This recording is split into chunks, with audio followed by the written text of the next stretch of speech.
Hi, welcome to Cause I Can. Today we're going to be making some awesome oatmeal cookies. These are a favorite cookie recipe of mine from when I was a kid that my mother and my grandmother used to make. I recently came across the recipe after years of not being able to find it. It was buried in the back of a cupboard at my mother's house.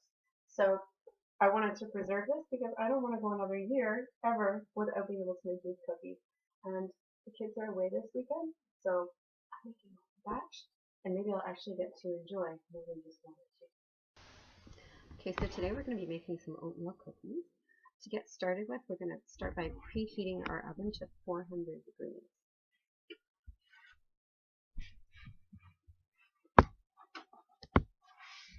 Now the recipe calls for 325.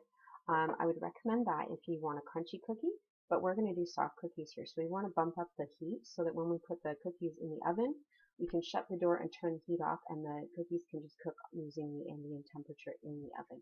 It does mean a couple extra minutes of cooking time, but as long as you don't open the oven door, it will be all good and we'll have some nice soft chewy cookies. Okay, these are the tools that you're going to need to make your cookies. We're going to need 3 baking trays, a rolling pin. If you haven't got a rolling pin, you can use a chopping board and parchment paper, and then you can flatten out your dough by hand, and then lay a sheet of parchment paper over top, and then press down with the chopping board, and you get a flat surface. We're going to need at least 2 bowls for the mixing, and probably a 3rd bowl just to store the flour in. You're going to want a pastry knife. If you don't have one of these, you can use a pair of knives, butter knives, and just do the crisscross action with those.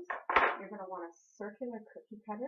You don't want anything with any sharp or abrupt edges on it because if you have something like that, then the cookies are going to burn wherever those sharp areas are. So if you have like a star shape, something like that, at the points of the star, you're going to have the sugar in the dough is going to caramelize. You're going to get a very crunchy cookie. I'm hoping to make soft cookies here today. If you want a crunchy cookie, then by all means go ahead and use something with different shape to it. But if you want a soft cookie, then the round cutter is the best.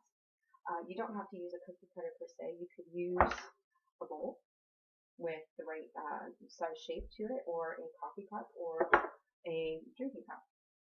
You're going to want a spoon for mixing, and we are definitely going to need a small saucepan. Okay, the ingredients that we're going to use for this are pretty simple. We have approximately 1 cup of flour. That can be, depending on the flour, I don't know, like sometimes I find that I need to add a little bit extra, sometimes a little bit less. Just depends on how much of the moisture it absorbs. We have half a cup of shortening, vegetable shortening I used for this, and half a cup of margarine. You can use butter. It actually tastes better with butter, but I had margarine today. Half a teaspoon of salt, half a teaspoon of baking powder, a cup of brown sugar, 2 cups of rolled oats, some extra flour for when we roll the dough out, and last but not least, and this is going to sound a little odd to you, I'm sure, at first, but we have half a cup of milk, and we're going to sour the milk. And to do this, we need to add just a very, very tiny amount of white vinegar. And I probably should open this before I try starting it. We're just going to use probably about a cupful, plenty, for the half cup.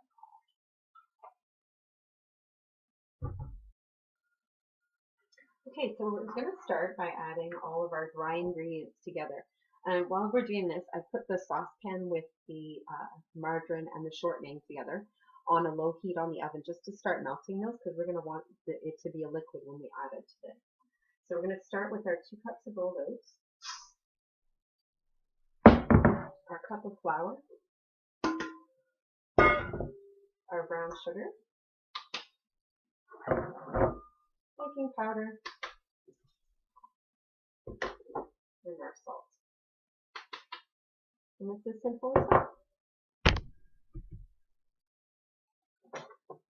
Okay, we've been mixing the dry ingredients together for a second, just with a big spoon. It doesn't take much to do it. What you'll find though, once it looks like everything's kind of integrated, you will notice that you'll get little lumps of brown sugar. If your brown sugar has been open for a while, the lumps will be a lot harder. They've absorbed moisture and they've done a little bit of caramelization. But if it's a fairly new bag of brown sugar, you can just break those up by hand. If they're really hard and crunchy, take them out or they're going to it'll taste nasty in your cookies. They'll ruin your cookies. Okay. So once we've got that and it's all integrated pretty good and we've got rid of all the lumps of brown sugar, we're going to make a little well in the middle. So just a dip. And we're going to add the fat. Now, when you do that, when you melt the the fats to make them liquid, you don't want to put them on too high a temperature. You don't want to cook them. You literally just want to melt them. So it's very low on the stove. It only takes a minute to do it.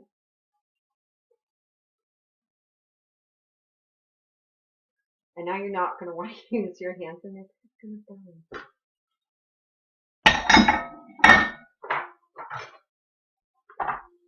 I'm going to start just by folding the dry ingredients over on top of the fats. And then mix this together pretty well.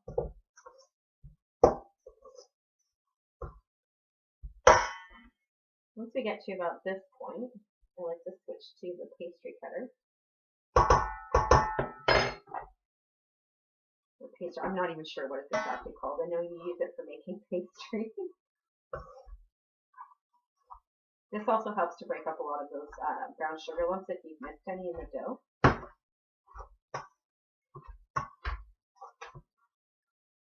Let's hold the bowl up so you can see what's going on here. What you're doing with the fats is you're pretty much just coating all the oats in the flour. It's still warm to the touch, but it's not burning. You're not going to injure yourself at this point, unless, of course, you cook the butter, in which case, ouch. Okay. I have a funny feeling we're going to have to add a little bit more flour to this, because it's already pretty liquid. So I'm just going to add a bit more. I'm not sure what it is about the flour, but sometimes you will notice that like different flours have different levels of absorbency. I think it's just like different crops. So you're not getting the same thing every time. It's an individual plant. Okay. So it's kind of like crumbly, very soft. Now we're going to add our milk to it.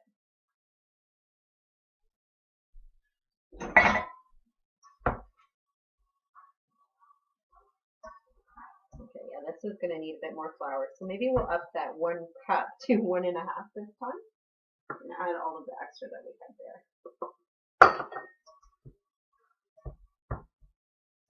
See, this is more like a batter for a cake.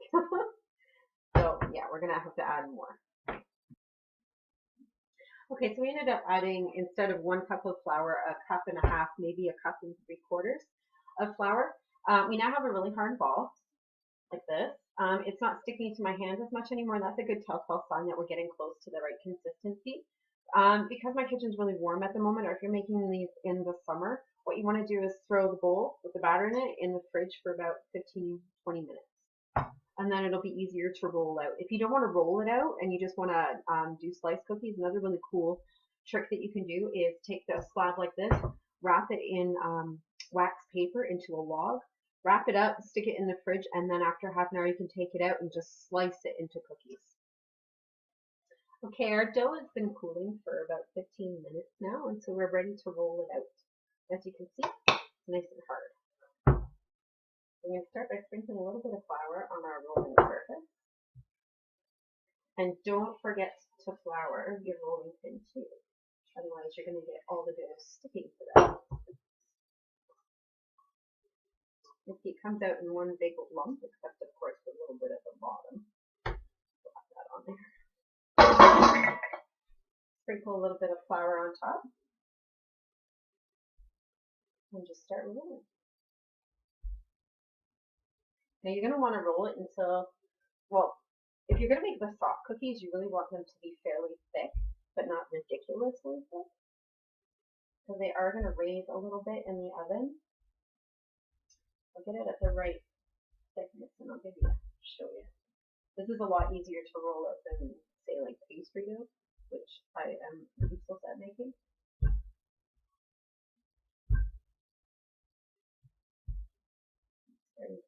You'll notice you might have to add a little bit of extra flour as you flatten it out.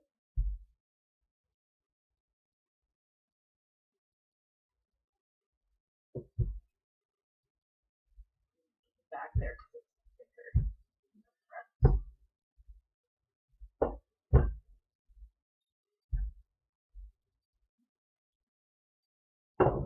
I'm just going to take a piece off here so you can see how thick it should be. And that's about the thickness that you want. Okay?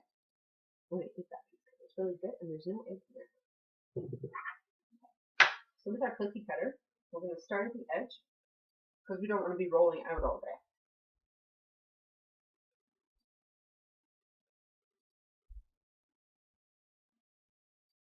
And it's as simple as that.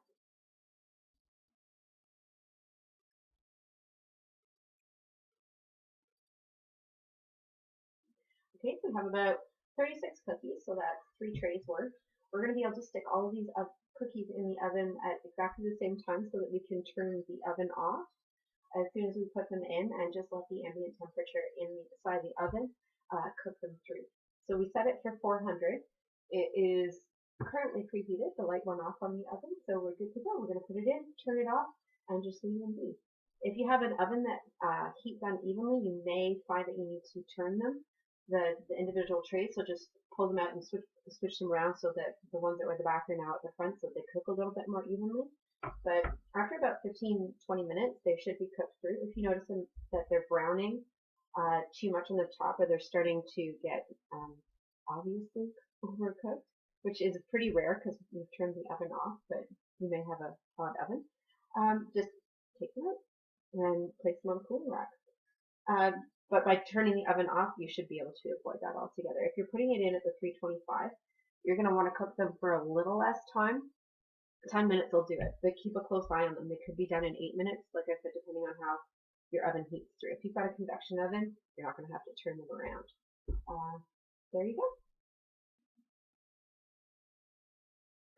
Okay, so we're ready with our cookies out of the oven now. I've taken the first tray off. This is the second tray. The trays are hot when you take them out. Don't assume just because you turn the oven off that the trays will be safe to touch. They're very warm. You can check the cookies by just feeling the top of them. They should feel dry. If they feel greasy or anything like that, they're not done. If you can depress one of the thicker cookies and it makes a big dimple that doesn't rebound, then it's still not done. Throw it back in the oven for another minute or 2. 5 even. It's not going to hurt the cookies. The oven is up. You're just using the ambient temperature. If you're going for the soft cookies, then you can either leave the cookies on the tray or put them on the cooling rack. If you're going for the crunchier cookies, they will come out of the oven soft, like these ones. They'll feel almost exactly the same, but the difference is that once they cool, they are going to be crunchy because you caramelize the sugar inside and the sugar will set. These ones, you can lift them off by hand. They're not that hot. I'll just show you what they look like on the inside. And they're yummy. They're awesome. These are my favorite cookies with a cup of tea. Anyway, enjoy!